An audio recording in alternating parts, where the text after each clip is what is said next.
Good evening everyone, welcome back to our channel. आज मैं आपके साथ डिस्कस करूंगी एस ब्लॉक एलिमेंट्स का पार्ट 2।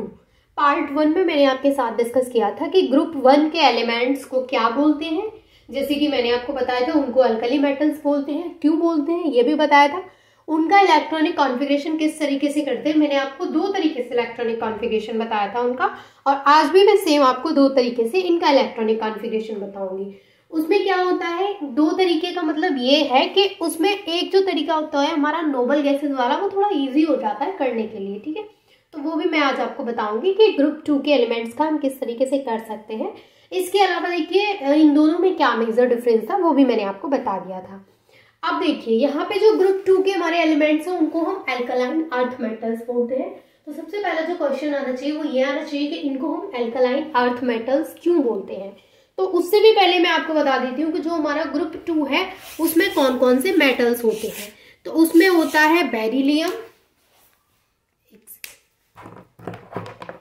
उसमें होता है हमारा फर्स्ट बेरिलियम, मैग्नीशियम, कैल्शियम, इसके बाद होता है strontium and then barium and radium. ये होते हैं हमारे 6 मेटल्स। कौन कौन से हैं? Beryllium, magnesium, calcium, strontium, barium and radium. ये ग्रुप 2 के मेटल्स हैं। अब ये जो मेटल्स हैं इनको हम एल्कलाइन अर्थ मेटल्स बोलते हैं। तो इनको एल्कलाइन अर्थ मेटल्स क्यों बोलते हैं? क्योंकि देखिए जब भी ये मेटल्स जो है हमारे, ये जो मेटल्स हैं जब ये रिएक्ट करते हैं किसके साथ में? वाटर के साथ में, रिएक्ट विद वाटर। तो ये क्या बनाते हैं? वाटर के साथ में रिएक्ट करके एल्कलाइन सॉल्यूशन बनाते हैं। यानी जब ये वाटर के साथ में रिएक्ट करेंगे तो ये एक सॉल्यूशन बनाएंगे जो कि कैसा सॉल्यूशन होगा? एल्कलाइन सॉल्यूशन होगा। एल्कलाइन सॉल्यूशन होता है, इसलिए हम इनको एल्कलाइन अर्थ मेटल्स बोलते हैं। अर्थ मेटल्स इसलिए बोलते हैं क्योंकि ये अर्थ पर प्रेजेंट होते हैं, ठीक है। ये अर्थ पर प्रेजेंट होते हैं इसलिए इनको एल्कलाइन अर्थ मेटल, और ये जब वाटर के साथ रिएक्ट करते हैं तो एल्कलाइन सॉल्यूशन बनाते हैं। Is it clear? अब यहाँ पर इनके एटॉमिक नंबर की हम बात करें तो इनका एटॉमिक नंबर होता है, बेरिलियम का होता है 4, मैग्नीशियम का होता है 12, कैल्शियम का होता है 30, स्ट्रोंशियम का होता है 38 एंड यहाँ पे बेरियम का होता है 56 एंड रेडियम का होता है 88।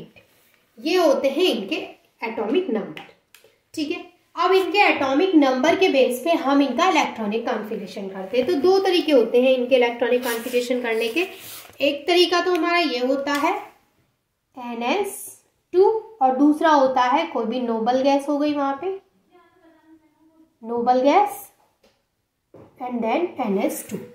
अब ये जो दोनों तरीके हैं, अगर आपने लास्ट वीडियो देखी है तो आपको दोनों तरीके से आता होगा, क्योंकि मैंने आपको दोनों तरीके से किस तरीके से करना होता है बता दिया था।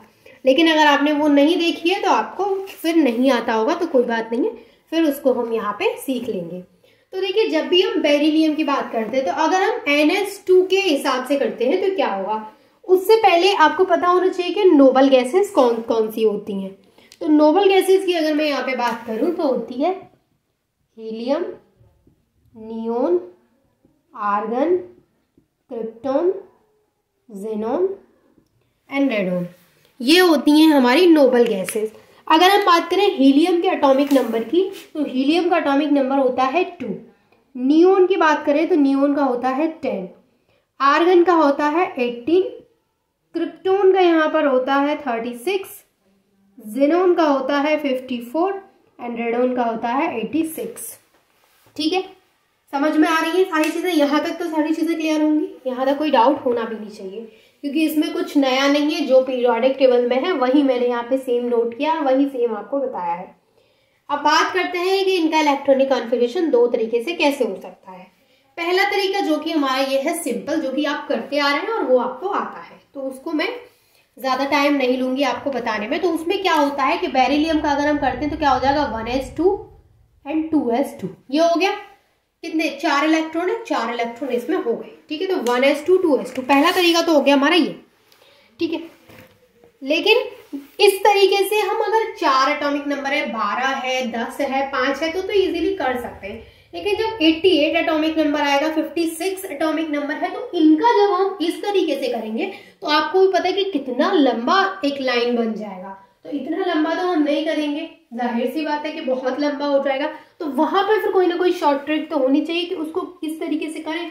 तो उसकी शॉर्ट ट्रिक क्या है कि आप ये नोबल गैसेस याद कर लीजिए। अब इनके अकॉर्डिंग कैसे करेंगे हम, नोबल गैस के अकॉर्डिंग जब भी हम करेंगे तो उसमें हम करेंगे, एक सेकेंड देखिए, तो उसमें हम क्या करेंगे कि जो हमारा बेरिलियम है ये, ठीक है, अब हम क्या करेंगे, जैसे बेरिलियम का 1s2 2s2 है। अब आपको पता है कि हीलियम का क्या होता है, 2 होता है। अब हीलियम का 2 है यहाँ पर, तो इस 1s2 की जगह पे अगर मैं हीलियम रख दूं तो कोई दिक्कत तो है नहीं है, क्योंकि यहाँ पे भी 2 इलेक्ट्रॉन है और ये जो हीलियम है उसके पास भी 2 एटॉमिक नंबर है, 2 इलेक्ट्रॉन है। तो ये हो गया इसका हीलियम। और बाकी का जो पीछे वाला है 2s2, उसको एज इट इज लिख दूं, कोई दिक्कत वाली बात तो है नहीं है, सेम ही है। अब मान के चलिए मैं मैग्नीशियम का करने की बात कर रही हूँ यहाँ पे, तो मैग्नीशियम का यहाँ पे नियोन को देखेंगे हम, ऐसे ही आगे लिख लेंगे। नियोन का कितना होता है, 10 होता है। तो अगर मैं यहाँ पे मैग्नीशियम का 10 की जगह पे रख दूं नियोन, और फिर उसके बाद 2 इलेक्ट्रॉन बचे इसके पास, क्योंकि इसके कितने हैं 12, तो वो 2 इलेक्ट्रॉन अब ये 2s में गए तो वो 3s2, मतलब ये 2 है तो ये 3 है, तो फिर ये 4 5 6 एंड 7 इस तरीके से होगा, ठीक है। अब कैल्शियम का, तो यहाँ पे अगर हम आर्गन का देखें तो आर्गन का कितना है, यहाँ पे आर्गन का है 18, तो यहाँ पे आर्गन का 18 है, और ये मैंने कैल्शियम का 20 है, 30 नहीं है, कैल्शियम का यहाँ पे 20 है, ठीक है।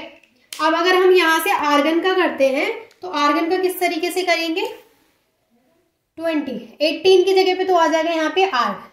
आर्गन ने कितने इलेक्ट्रॉन कवर कर लिए, 18, बचे कितने, 2 इलेक्ट्रॉन। वो 2 इलेक्ट्रॉन किस में जाएंगे, इसमें 4s2 में, ठीक है। अब जब अगर हम स्ट्रोंशियम की बात करते हैं तो स्ट्रोंशियम के केस में क्या है, इसका 38 है। यहाँ पे हम लेंगे क्रिप्टोन, क्रिप्टोन का क्या है 36, तो यहाँ पे हम रख देंगे क्रिप्टोन। और यहाँ पे कितने इलेक्ट्रॉन बचे, क्योंकि 36 यहाँ पे कवर हो गए, 2 बचे, वो किस में जाएंगे 5s2, वो 5 में जाएंगे, ठीक है। इसी तरीके से हमें करना होता है।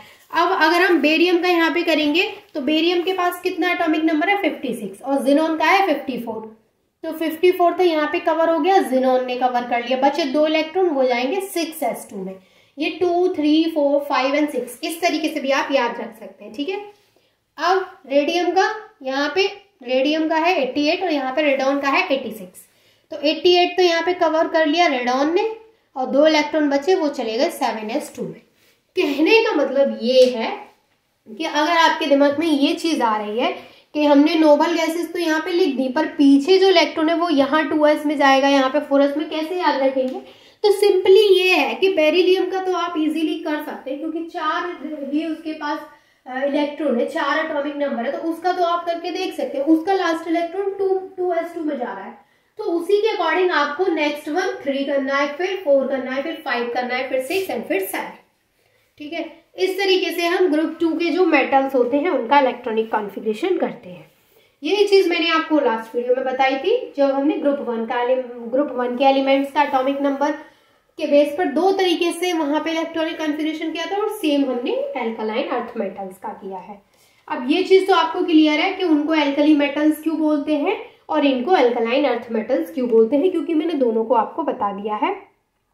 तो आई होप कि यहाँ तक आपको कोई डाउट नहीं होगा। अगर यहाँ पे आपको कोई डाउट है तो वो आप मुझसे कमेंट करके पूछ सकते हैं। And I hope this is clear to all of you, and thank you so much for watching this video.